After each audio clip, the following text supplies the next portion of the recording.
conclude our Force 5 retrospective, we look at the one show in the series which didn't have giant robots. Well, not exactly anyway. Today, we look back at Spaceketeers.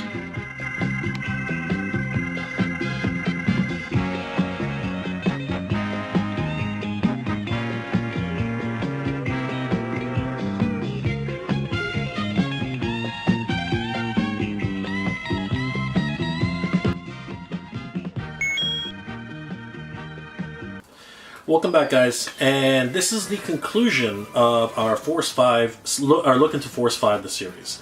Now, this last portion of Force 5 is really special to me.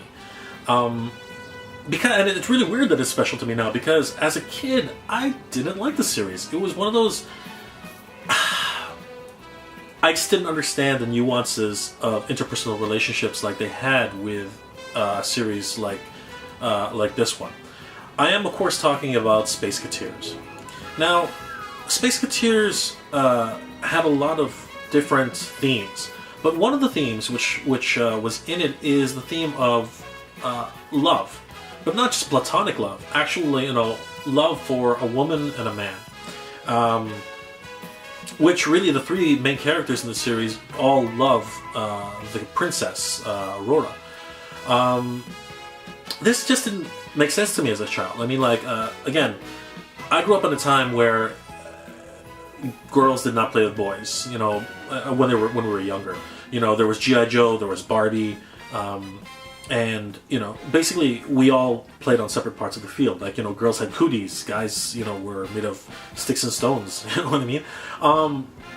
So today's anime watchers are probably very used to seeing interpersonal relationships like women and men, but back when I was a kid, it was very, very strange. So back then I didn't appreciate it. As I got older, I had fond memories of Spaceketeers, because as I grew older, I started realizing what it was that the three main heroes were to Aurora, and what she represented to them.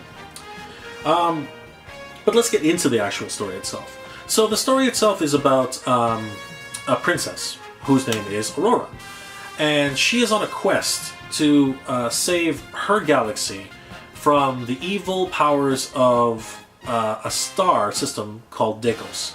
And this star system is radiating energy across the universe and changing all of the good creatures in the universe into evil creatures. So they are randomly attacking each other, they're randomly attacking friendly neighborhood star systems, and for whatever reason, doing it on evil purposes. In that sense, it's a very black and white series, but the themes that are involved are what's really important. Now, to protect her on this long journey to the middle of the galaxy, she needs 3 champions, which her Empress has commanded her to go and find. The first champion, his name is Jessie Dart, and we find him, and he's described to us as a cyborg.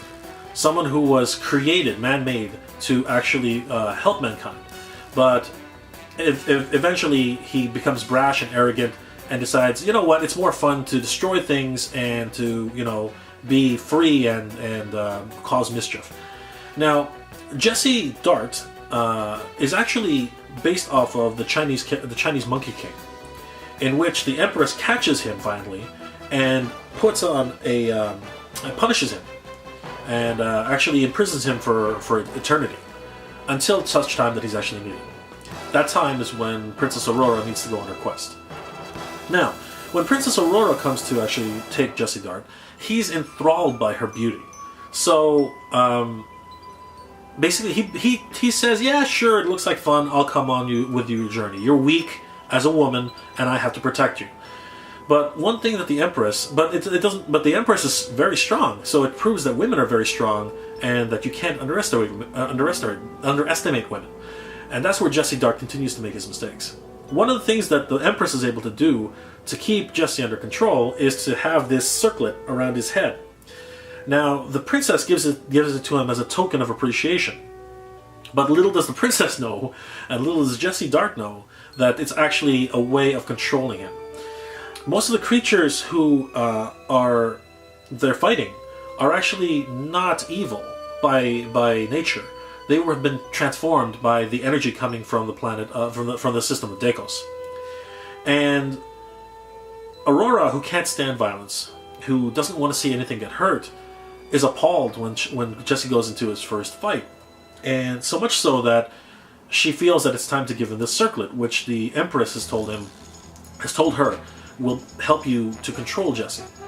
So Jessie's given this token, he puts it on his head, and Aurora, for the very first time, says, the Empress told me that if you ever get out of control, just to put her arms up like this. And what that does is, the control crystal inside her crown will shoot a beam of light into Jessie's circlet and cause him incredible pain. And that was really, as a kid, that was crazy. I remember watching that for the first time and thinking to myself, oh my god, what are they doing to Jessie? And I remember him just begging and begging to be released from this pain. And all she had to do was lower her arms and she would be released. But then Jessie, as much as he could, he tried to take off the circlet. He can't. It's actually there, whether it's technology or magic, he can't take it off. Only the princess can release him from this circlet. She's the only one who can take it on off. And of course, it's better for her, she doesn't take it off. Anyway, as they continue on their journey, Jessie starts to learn the value of life and what it really means to sacrifice himself for another person. But he alone, with his great strength and his bravado, cannot defeat all of the enemies that come across to him. So he needs help. So as they go into different solar systems, different planets, they encounter other champions. Another champion is Porkos, who is he's this portly little guy, but he defends a planet of mud, and it's his home. But he, after fighting Jessie and meeting the princess, he decides that, even the gentle creatures in his solar system are also changing, and he has to stop it too. So it's in his best interest to join them and to try and eradicate this evil.